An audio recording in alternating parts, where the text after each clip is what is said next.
ನಾನು D K ಶಿವಕುಮಾರ್ಗೆ ಕೇಳಕ್ ಇಷ್ಟಪಡ್ತೀನಿ, ಈ ಸಾಲ ತೀರಿಸುವವರು ಯಾರು ಅಂದ್ರೆ ಮುಂದಿನ ಪೀಳಿಗೆ ತೀರಿಸ್ಬೇಕಾ ಇಲ್ಲ ನೀವು ತೀರಿಸ್ತೀರಾ?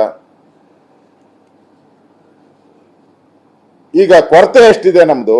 94,428 ಕೋಟಿ ಈ ವರ್ಷದ ಹಣಕಾಸು ಕೊರತೆ ನಮ್ಮಲ್ಲಿ ಇರೋದು. ಇಷ್ಟು ಕೊರತೆ ಇದೆ ನಮ್ಮಲ್ಲಿ. 90,424 ಕೋಟಿ ನಮ್ಮ ಹತ್ರ ಕೊರತೆ ಇದೆ. ಈಗ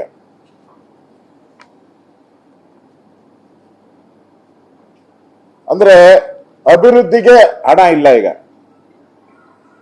ನಾನು ಸರ್ಕಾರದಲ್ಲಿ 5 ಬಾರಿ ಮಂತ್ರಿ ಆಗಿದ್ದೀನಿ. ನಾನು ರೆವಿನ್ಯೂ, ಹೋಮು, ಆರೋಗ್ಯ, ಟ್ರಾನ್ಸ್ಪೋರ್ಟ್ ಎಲ್ಲ ಮಂತ್ರಿ ಆಗಿದೆ.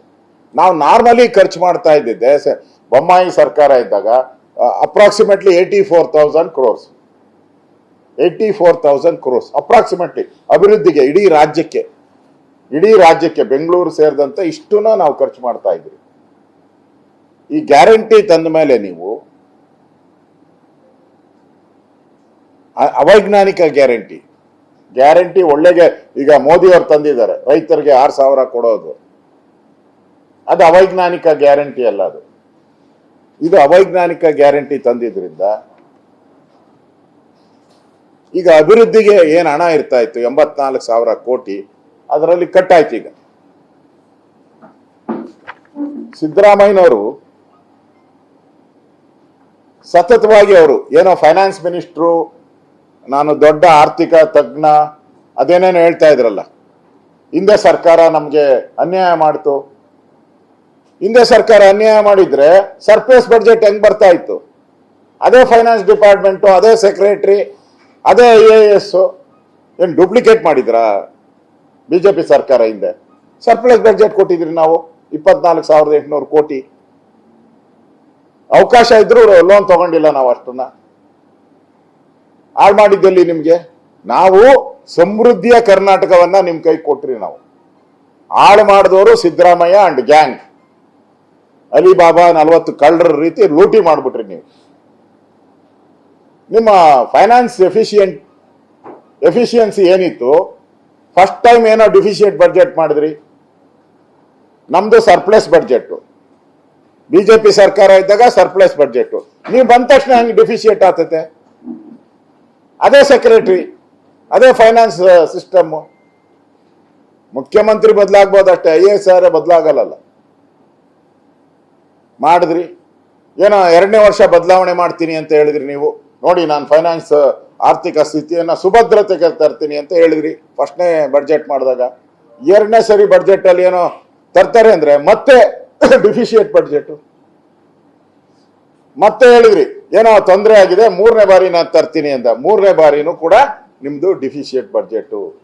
ಸತತವಾಗಿ 3 ಬಾರಿ ಸಿದ್ದರಾಮಯ್ಯನವರು, ಈ ಸರ್ಕಾರ ಕಾಂಗ್ರೆಸ್ ಸರ್ಕಾರ, ಈಗ ಸಿದ್ದರಾಮಯ್ಯ ತೊಲಗೋಗಿದ್ದಾರೆ ಅದು ಬೇರೆ ಪ್ರಶ್ನೆ, ಕಾಂಗ್ರೆಸ್ ಸರ್ಕಾರ 3 ಬಾರಿನೂ ಕೂಡ ಡಿಫಿಷಿಯೇಟ್ ಬಡ್ಜೆಟ್ ಅನ್ನ ಮಾಡಿದ್ದಾರೆ. ಅಂದ್ರೆ 3 ವರ್ಷನೂ ಕೂಡ ಆರ್ಥಿಕ ಸ್ಥಿರತೆ.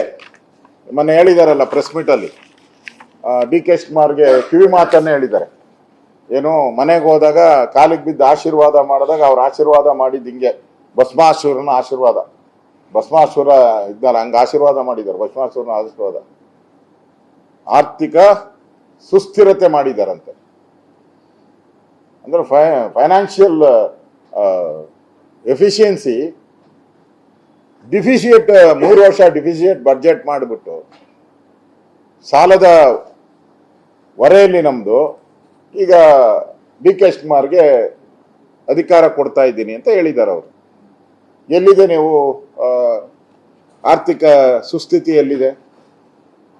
ಆರ್ಥಿಕ ಭದ್ರತೆ ಎಲ್ಲಿದೆ ನಮ್ದು? ಸಿದ್ದರಾಮಯ್ಯ ಅಂಡ್ ಕಾಂಗ್ರೆಸ್ ಸರ್ಕಾರ